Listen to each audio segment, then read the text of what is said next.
Olá pessoal, tudo bem? Hoje nós vamos começar falando sobre a unidade 6. Essa é a última unidade do terceiro bimestre. E como nós já falamos sobre a região Nordeste, agora nós vamos falar sobre a região Sudeste. Então nós temos aí região Sudeste, unidade 6, onde nós iremos iniciar pelo tema 1, falando sobre a natureza da região Sudeste, né? A questão do relevo, da hidrografia, do clima dessa região. Essa região ela é composta por quatro estados que são bem importantes para a economia do nosso país, como Minas Gerais, São Paulo, Rio de Janeiro e Espírito Santo. Então nós temos uma região onde, segundo o IBGE, dados de 2016, tem uma população estimada de 86.356.952 habitantes aproximadamente. Isso só no estado de São Paulo refere-se a cerca de 45 milhões. São dados de 2016, sabemos que já estão uns dados ultrapassados, mas no momento é o que nós temos disponível para mostrarmos pelo menos a dimensão, tanto territorial quanto populacional dessa região. Em resumo, é a região mais populosa do Brasil. Em relação ao relevo da região Sudeste, ele é muito voltado à questão dos planaltos. Com repleto de regiões serranas, observem no mapa, nós encontramos áreas mais escuras. Essas áreas mais escuras é onde nós temos regiões mais altas com cerca de 1.200 metros de altitude, como a Serra da Mantiqueira, a Serra do Mar, que está no litoral da região Sudeste, a Serra do Espinhaço, no estado de Minas Gerais. Encontramos, muitas áreas de morros, muitas áreas de planaltos e chapadas, principalmente as chapadas da bacia do Rio Paraná, e muitas colinas também. Isso, muitas vezes, favorece a prática da agricultura, e boa parte da agricultura da região Sudeste trata-se de uma agricultura mecanizada. Então, nós encontramos uma imagem aí do relevo. Esse relevo aqui a gente vê claramente a depressão periférica.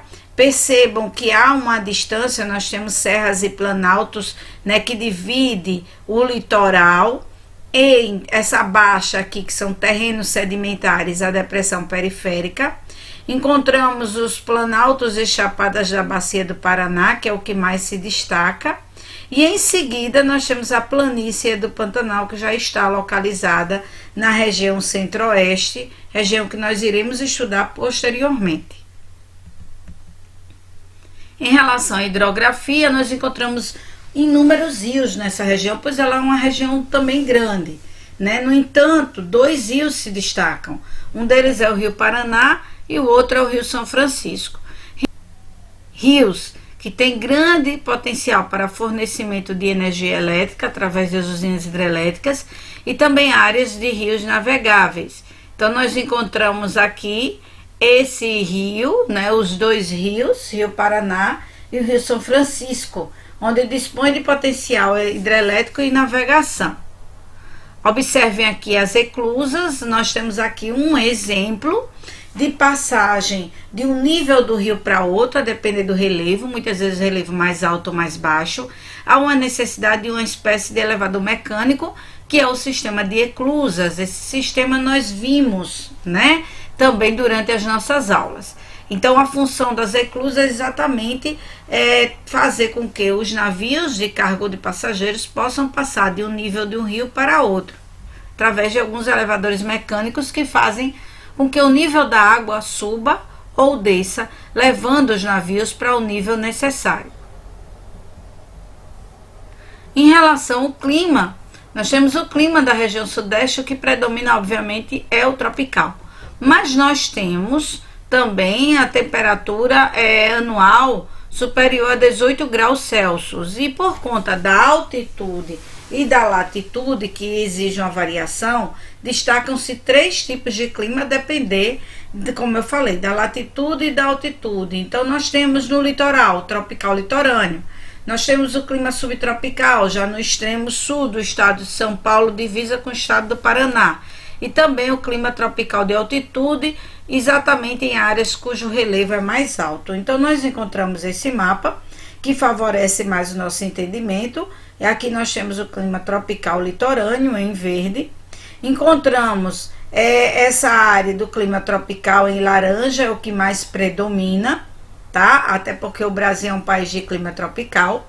Nessa parte do sul de São Paulo, já divisa com o estado do Paraná, próximo ao Trópico de Capricórnio, nós temos o clima subtropical. O clima vem a ser um pouco mais frio, porque recebe massas de ar, incidências de frio do sul do Brasil. E nós encontramos as áreas mais altas, cuja maior altitude, onde quanto mais frio, mais alto, mais frio é. Então, essa variação de altitude vai haver dias em que está muito frio, como mostra o termômetro aqui da cidade de São Paulo, 9 graus Celsius, como também vai estar um imenso calor em alguns dias, como a cidade do Rio de Janeiro, por exemplo, uma cidade litorânea, onde muita gente curte a praia, né? O calor favorece muito esse tipo de vida do carioca. Em relação à vegetação, nós temos uma grande parte da vegetação que já foi desmatada. No entanto, se identifica cerca de 8,5% da cobertura vegetal natural, né, de Mata Atlântica, e nós temos também o Cerrado, que se estende pelo estado de Minas Gerais e um pedaço de São Paulo. Em São Paulo, esse cerrado já está totalmente devastado. Já em Minas Gerais, nós temos uma área de cerrado ainda, né, de mata virgem, como a gente pode ver aqui. Percebam que essa parte riscadinha aqui são as áreas desmatadas. Em relação à caatinga, essa caatinga ela se destaca aqui em uma parte do norte de Minas, divisa com a Bahia, né, onde nós temos ainda um clima semiárido, cuja vegetação é a vegetação de caatinga, bem como um pouco da vegetação litorânea, também desmatada aqui no Espírito Santo e no Rio de Janeiro. Já a mata de araucária, nesse mapa pouco se vê, mas a gente percebe que aqui, ó, no extremo sul de São Paulo, nós temos as matas de araucária, divisa também com o estado do Paraná. As araucárias é um tipo de vegetação que tem que estar em áreas de clima subtropical. E percebam que o clima subtropical ele destaca-se aqui abaixo da linha do Trópico de Capricórnio, como já foi dito. Ainda sobre a vegetação, nós podemos observar exatamente como é cada uma delas. Então, nós temos aí a Mata Atlântica, as matas de araucárias, que é esse tipo de mata de árvore, parece um guarda-chuva, né, de cabeça para baixo. Nós temos a caatinga, aonde também abrange um pouco do sudeste, no extremo norte de Minas Gerais, e o cerrado, que se estende por uma grande parte de Minas e um pedaço de São Paulo, embora já esteja desmatado.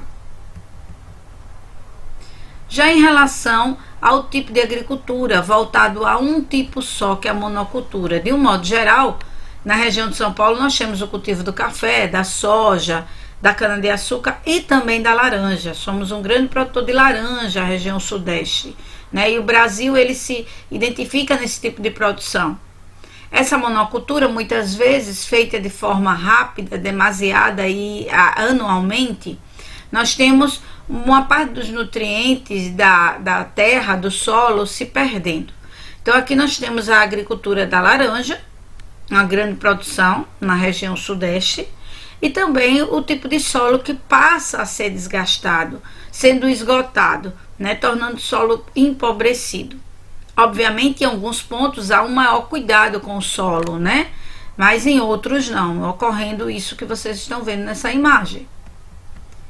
Em relação às comunidades que vivem no litoral, são chamadas de comunidades caiçaras, são aquelas que vivem da pesca e também da retirada de alimentos da vegetação que fica no litoral. Normalmente a vegetação de Mata Atlântica, que por sua vez, né, é protegida por eles.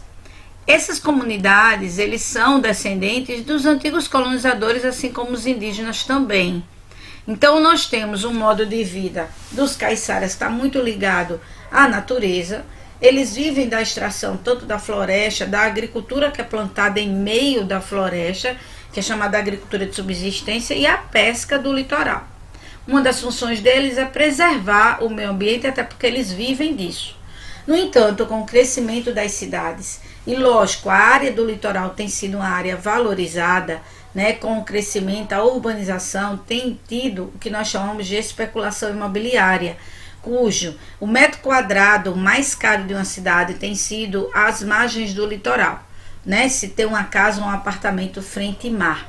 E isso vem fazendo com que muitas desses caiçaras, dessas comunidades, tenham que sair do seu local onde sempre viveram, pois a área passa a ser valorizada, essas pessoas obrigatoriamente, através de órgãos da prefeitura, são obrigados a sair desse local, e isso gera consequências, essas consequências são exatamente uma grande parte de comunidades, de favelas que vão se formando por parte dessas pessoas, de um pouco dessas pessoas que também acabam não tendo para onde ir, né? Outra coisa que vai dando lugar, no lugar da pesca artesanal, vem entrando a pesca industrial, né? Assim como as rodovias, áreas de portos, exploração de petróleo, tudo isso vem gerando conflitos e tensões por parte dessas comunidades e os órgãos, né, das cidades. Então nós temos aí um crescimento imobiliário muito grande no litoral, isso ocorre em todo o Brasil, né, nas cidades litorâneas, e cada dia que passa esses caiçaras, essas comunidades de pescadores têm se ausentado e saindo do litoral obrigatoriamente por conta disso. Bom, nós terminamos a nossa aula, agora nós vamos para o tema 2, falar sobre a organização do espaço da região Sudeste, e eu aguardo vocês no tema 2. Até lá!